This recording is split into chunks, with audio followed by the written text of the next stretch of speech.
గుళ్ళపల్లి ప్రజలందరికీ,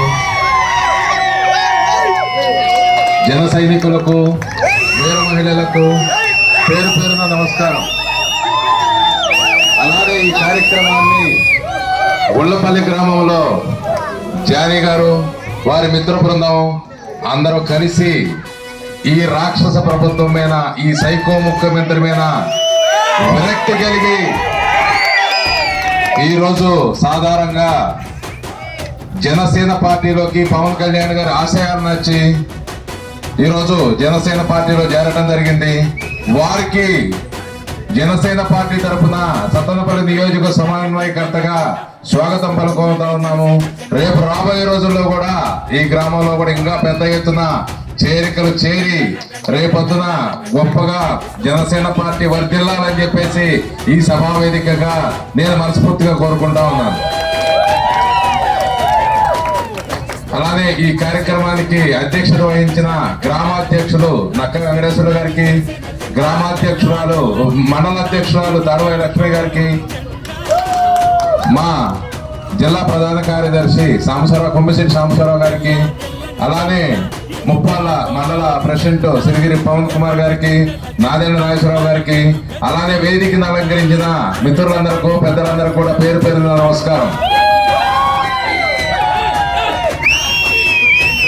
ఈరోజు గుళ్ళపల్లి గ్రామంలో జరిగిన కార్యక్రమం అత్యంత అద్భుతంగా, ఆ కార్యక్రమంలో పాల్గొన్న మిత్రులందరికీ, చిన్నపిల్లలందరికీ, పెద్దలందరూ కూడా పేరు పేరున నమస్కారం. గ్రామంలో అన్ని బజార్లు తిప్పుతూ ఎంతో ఆనందంగా ఈ కార్యక్రమాన్ని ముందుకు తీసుకెళ్లారు.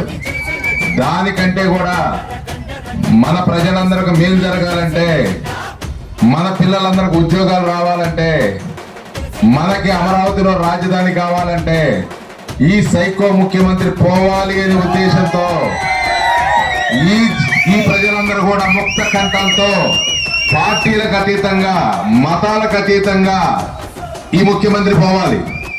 ఎందుకంటే కారణం, పోయినసారి ఆయన అద్భుతాలు చేస్తానని చెప్పేసి, మా నాన్న కంటే కూడా ఎక్కువ అద్భుతాలు చేస్తానని చెప్పేసి గ్రామ గ్రామాల్లో తిరుగుతూ, ముద్దు పెట్టుకుంటూ, తల మీద నిమురుతూ మాయ మాటలు చెప్పి అధికారంలోకి వచ్చాడు.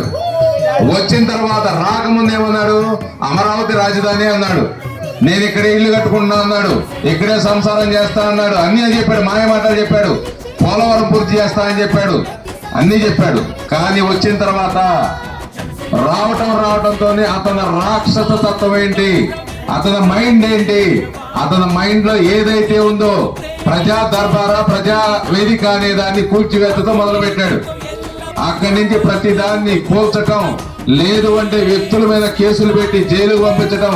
ఎందుకంటే అతను జైలు జీవితం అనుభవించి వచ్చాడు కాబట్టి వేరే వాళ్ళకు కూడా అలానే జైలుకు పంపించి భయపెట్టాలి అది ఒక సైకోతనంతోనే అలా అతను ఏదైతే ఇబ్బంది పడ్డాడో వేరే వాళ్ళకి ఇబ్బంది కలగాలని చెప్పేసి రాష్ట్రంలో అతన్ని ఎవరన్నా ప్రశ్నిస్తే, ఏ విషయంలో సరే ప్రశ్నిస్తే నువ్వు పలానా తప్పు చేస్తావని చెప్తే, ఒక డాక్టర్ సుధాకర్ గారు కావచ్చు, వేరే వేరే రాష్ట్ర వ్యాప్తంగా ఉన్న ఎంతో మంది మైనార్టీలు కావచ్చు, బీసీలు కావచ్చు, ఎస్టీలు కావచ్చు, వీళ్ళందరినీ కూడా అణచివేసి భయపెట్టి ఆయన రాక్షసానందం పొందుతా ఉన్నాడు ఈ ముఖ్యమంత్రి. అలానే మీ గ్రామాల్లో కూడా చూస్తా ఉన్నారు. దయచేసి అర్థం చేసుకోండి, మీ గ్రామాల్లో మీరు స్వతంత్రంగా బతికే హక్కు కూడా లేదు. చిన్న పేచీ ఏదన్నా వస్తే, పొలం దగ్గర పేచియా, గట్టు దగ్గర పేచియా, భార్యాభర్తల పేచియా వస్తే, ఇక్కడ మీరు ఎన్నుకున్న నాయకులు, లేదంటే ఇక్కడ మీరు ఎన్నుకున్న ఎమ్మెల్యే, మంత్రి మీ మొర ఆలకించకుండా మిమ్మల్ని పోలీస్ స్టేషన్ దగ్గర తీసుకెళ్లి ఉదయం కూర్చోబెట్టి సాయంత్రం వరకు మిమ్మల్ని అక్కడ కూర్చోబెట్టి మీరు పడే బాధ కష్టం చూసి వాళ్ళు సైకోల్లాగా ఆనందం పొందుతా ఉన్నారు. నువ్వు ఈ ఈ ప్రాంతానికి ఒక రాజు అయినప్పుడు, ప్రజల కష్టంలో ఉన్నప్పుడు వాళ్ళని కూర్చోబెట్టి మాట్లాడి మంచి చెడు అని చెప్పేసి వాళ్ళ సమస్యను పరిష్కరించాల్సిన వారివి నువ్వు ఒక అసమర్థుడు అయ్యి ప్రతి విషయాన్ని పోలీస్ స్టేషన్ పంపిస్తున్నావు. ఎంఆర్ఓ దగ్గర చిన్న ఏది మీ భూమి కొలతలు కావచ్చు, లేదంటే మీ రెవెన్యూ రికార్డులో మీ పేర్ల గురించి కావచ్చు, లేదంటే మీకు ఏదన్నా ఆధార్ కార్డు కావచ్చు, రేషన్ కార్డు కావచ్చు, ఏదన్నా పోతే అక్కడ పని జరిగే పరిస్థితి లేదు. ఏది జరిగినా సరే మా ద్వారా జరగాలి, మాకు ఓటేస్తావా లేదా, లేదనుకుంటే గనక ఇక్కడ ఉన్న స్థానికంగా ఉన్న ఎవరైతే వాలంటీర్స్ ఉన్నారో మన ఇళ్ల మీద నిఘా పెట్టి మన పిల్లలు ఏం చేస్తున్నారు, మనం ఏం చేస్తున్నాం, ప్రతి విషయాన్ని కూడా సేకరించి ఒక గూడు పుటానిలా తయారు చేసేసి రాబోయే రోజుల్లో మనకు చాలా ప్రమాదం ఉంది. కాబట్టి ఇప్పుడు మనకు స్వతంత్రంగా ఏది చేసుకోవడానికి హక్కు లేదు, వాళ్ళ మీద ఆధారపడాలి. ఆ పోలీస్ స్టేషన్ దగ్గర సాయంత్రం దాకా కూర్చోబెడతా ఉంటారు. కూర్చొని 2 రోజులు 3 రోజులు తిప్పి మనం పని చేసుకోకుండా, ఏ వ్యవహారం తేల్చకుండా, అటు ఇటు కాకుండా 10 రూపాయలు తీసుకొని బయటకి ఇంటికి వెళ్ళబడతా ఉన్నాను. కాబట్టి నువ్వు నిజంగా గ్రామ నాయకుడు కావచ్చు, లేదనుకుంటే కనుక ఎమ్మెల్యే కావచ్చు, వాళ్ళకు మంచి ఆలోచన ఉంటే, మంచి విధానం ఉంటే, మా ప్రాంత ప్రజలు, నా ప్రజలు వాళ్ళకి ఇబ్బంది జరగకూడదు. వాళ్ళని కూర్చోబెట్టాలి. వాళ్ళకి అనుభవం లేదు తొందరపడతానం ఉంది. వాళ్ళని కూర్చోబెట్టి నువ్వు చేసిన తప్పురా బాబు, ఒప్పురా బాబు అని వాళ్ళకి నచ్చ చెప్పాలి. ఆ నచ్చ చెప్పే టైం లేదు, ఓపిక లేదు, సహనం లేదు. ముందు వాడు మనోడు కాదురా, తెలుగుదేశం వాడురా, జనసేన వాడురా, ఫస్ట్ వాడిని పోలీస్ స్టేషన్ పిలవండిరా. ఏ తెలుగుదేశం వాళ్ళు, జనసేన పార్టీ వాళ్ళు మనుషులు కాదా? ఈ గ్రామంలో పుట్టలేదా? ఈ గ్రామంలో హక్కు లేదా? ప్రతి ఉన్నాయి కదా. కాబట్టి కనీసం మన గ్రామంలో ఉన్న పొలాల్లో ఉన్న మట్టి బయట తోలుకోవాలన్నా సరే వాళ్ళ అనుమతి కావాలి. కనీసం ఏదన్నా ట్రాక్టర్ బయటకు తీసుకెళ్తే ఆపేసేసి వాడికి చలానాలు రాస్తారు. కనీసం మన బండి మీద ఒక గడ్డి మోపు తీసుకొస్తున్నా సరే పోలీసులు ఆపి మనకి చలానా రాస్తాడు. ఎందుకంటే వాళ్ళు రాయటం కాదు, వీళ్ళు రాపిస్తున్నారు. ఈ అసమర్థ ముఖ్యమంత్రి ఎక్కడ సంపద సృష్టించలేదు, ఖర్చు పెట్టడమే, అప్పులు చేయటం, ఖర్చు పెట్టడం. ఈ రోజు ఏదో మన అకౌంట్లో డబ్బులు పడతాయి, మనం ఆనందపడతా ఉన్నాం. కానీ అతను చేసే అప్పు మొత్తం కూడా మన తల మీద భారం. ఈ రోజు మన ఇంటి పెద్దగా ఒక ఆయన, మా నాయనే ఉన్నాడు. మాకు 10 ఎకరాల పొలం ఉంది. 1 కోటి రూపాయలు అప్పు చేశాడు అనుకో, ఆ అప్పు అనేది ఆ పొలం అమ్మినా సరిపోదు. ఆ అప్పు ఎవరు తీర్చాలి? నేను, మా తమ్ముడు, మేము అందరం కలిసి కష్టపడి కూలిపోదాం అనుకోపోయి అప్పు తీర్చాలి. అలానే ఈరోజు ఏదో ఆయన ఆస్తి అమ్మలేదు.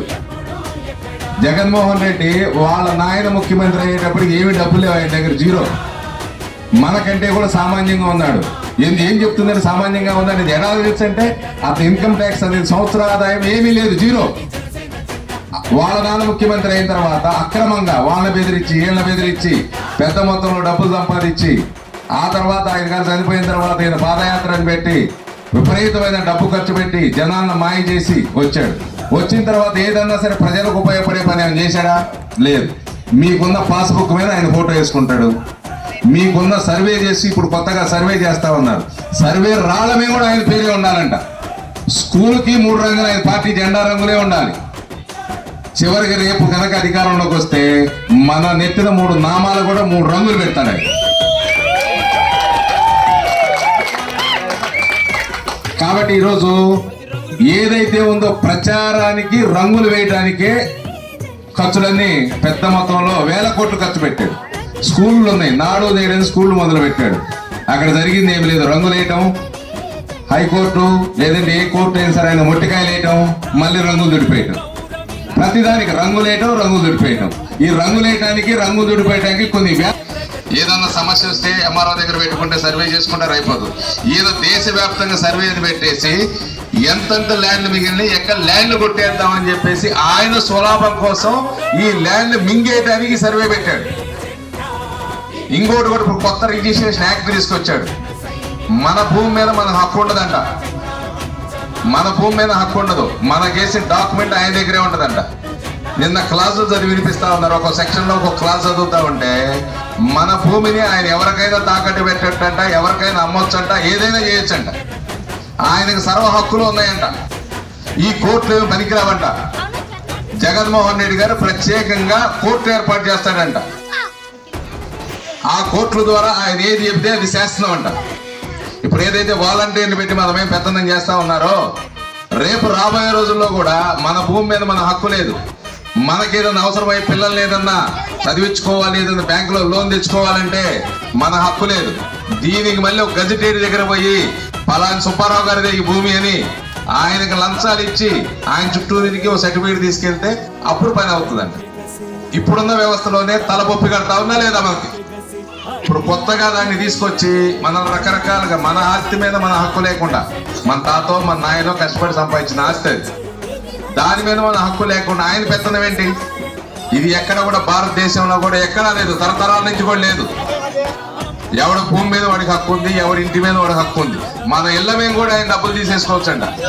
రేపు రాబోయే రోజుల్లో మన ఇళ్ళ మేము కూడా ఇల్లు కూడా తాకట్టు పెట్టి ఆయన డబ్బులు తీసుకొని నవరత్నాలని నవరంధ్రాలని ఈ ప్రజలను మాయ చేయడానికి అకౌంట్ డబ్బులు వేసానంటాడు.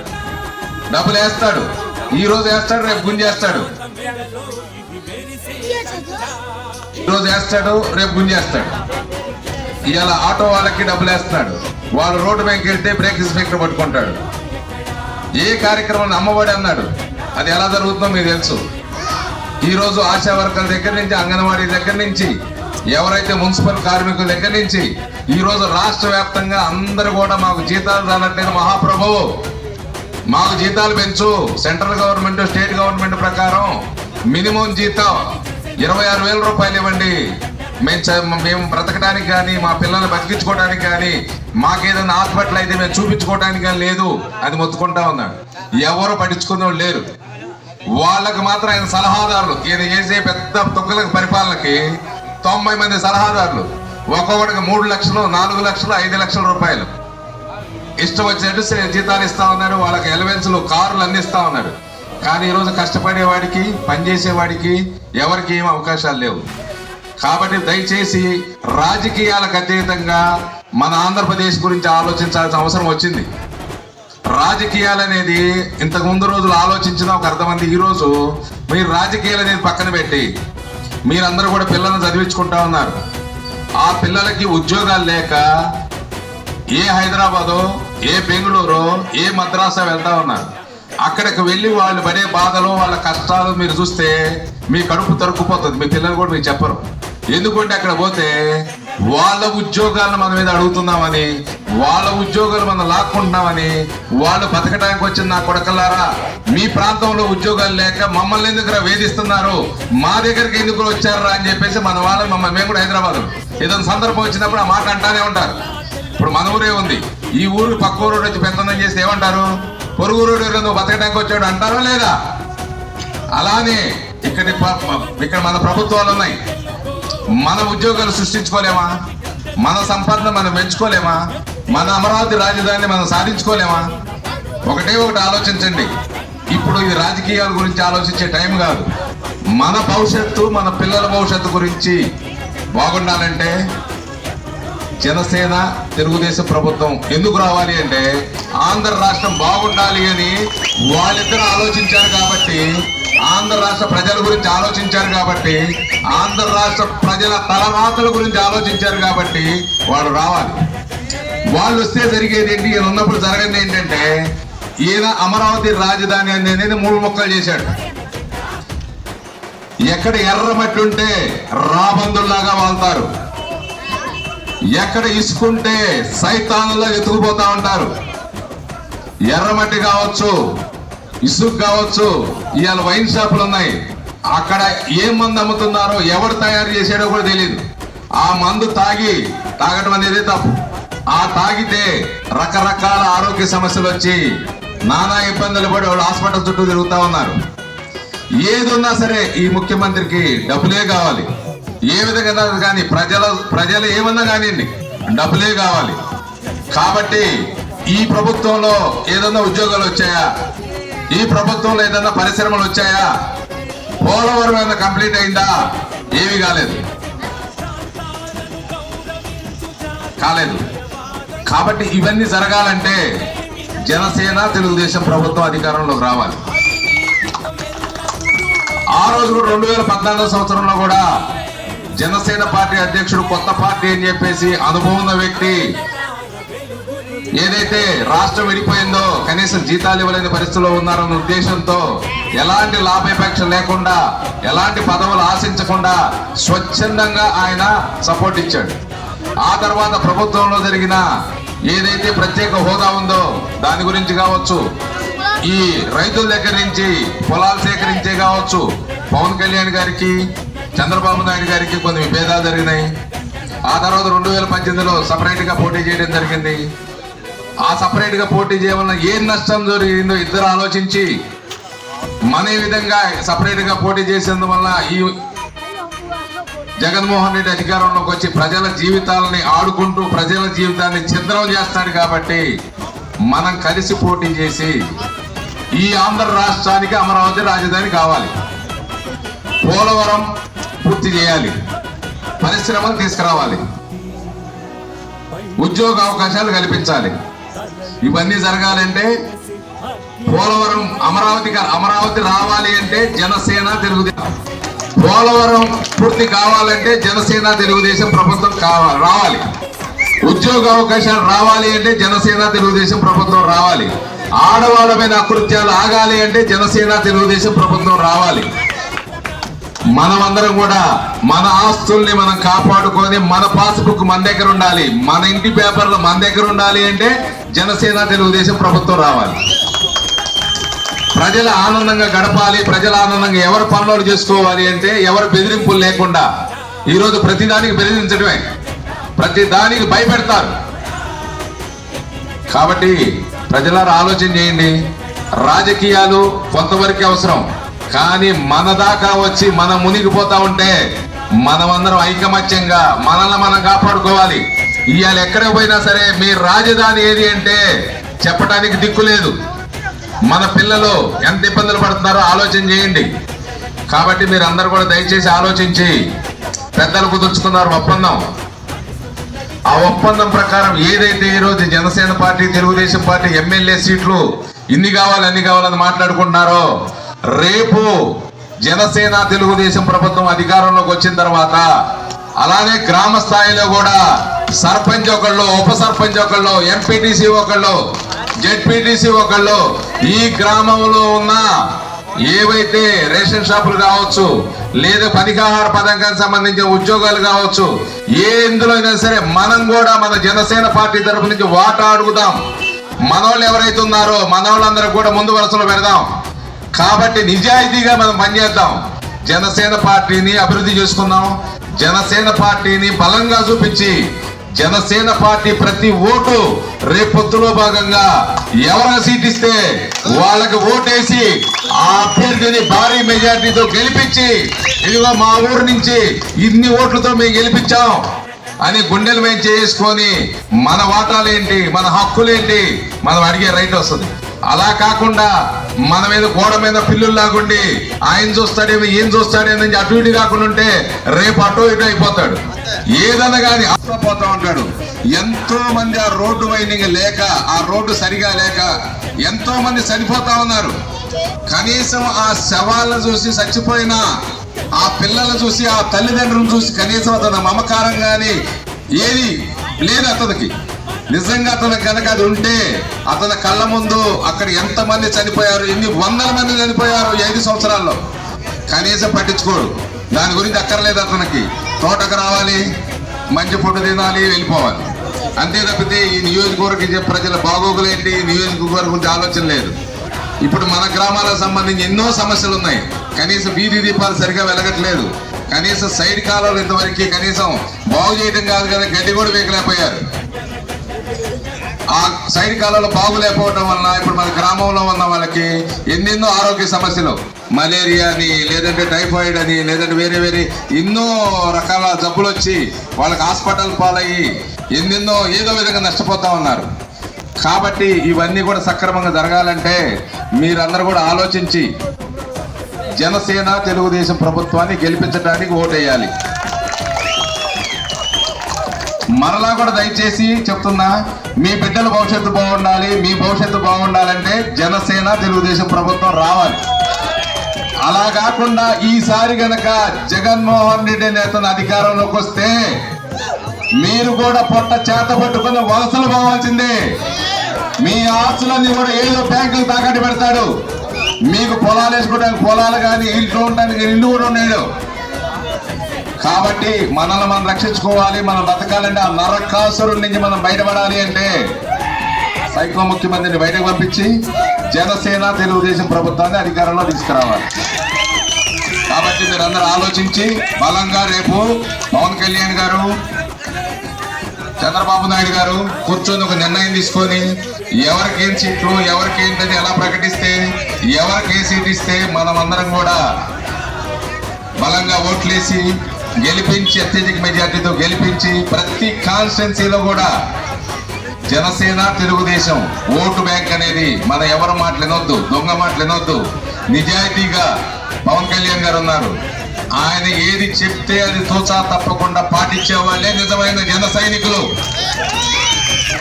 ఆయన మాటే మాకు వేదం. ఆయన ఏది చెప్తే అది చేస్తాం. ఆయన ఏ అభ్యర్థిని చూపిస్తే ఆ అభ్యర్థికి మేము ఓటేస్తాం. పవన్ కళ్యాణ్ ఏం స్వయంగా మాకు చెప్పాడు, పవన్ కళ్యాణ్ గారే మా ఇది అని చెప్పేసి ఆయన మాట వేదంగా చేయాలి. అలానే తెలుగుదేశం మిత్రులందరూ కూడా ఇక్కడికి వచ్చిన వాళ్ళందరూ కూడా ధన్యవాదాలు. అలానే మీరందరూ కూడా తెలుగుదేశం వాళ్ళందరూ కూడా అనుభవం ఉన్నవాళ్ళు, పెద్దవాళ్ళు ఉన్నారు వయసులో. మీరందరూ కూడా జన సైనికులు ఎలా ఉంటారంటే జనసేన పార్టీ జెండా కనపడితే పరిగెడతారు, జనసేన పార్టీ పాట వినబడితే కథం దొక్కుతారు. వాళ్ళకి అదే తెలుసు. మా వాళ్ళను కూడా మీ అందరూ కడుపులో పెట్టుకొని వాళ్ళందరూ కూడా కలుపుకొని పోయి బలమైన వ్యవస్థగా తయారయ్యి మనం ఈ సైకో ముఖ్యమంత్రిని పంపిద్దామని చెప్పేసి తెలుగుదేశం జనసేన తెలుగుదేశం ఐక్యత వర్ధిల్లాలి. జనసేన తెలుగుదేశం ఐక్యత వర్ధిల్లాలి. జనసేన తెలుగుదేశం ఐక్యత వర్ధిల్లాలి. పవన్ కళ్యాణ్ గారి నాయకత్వం, పవన్ కళ్యాణ్ గారి నాయకత్వం, పవన్ కళ్యాణ్ గారి నాయకత్వం, చంద్రబాబు నాయుడు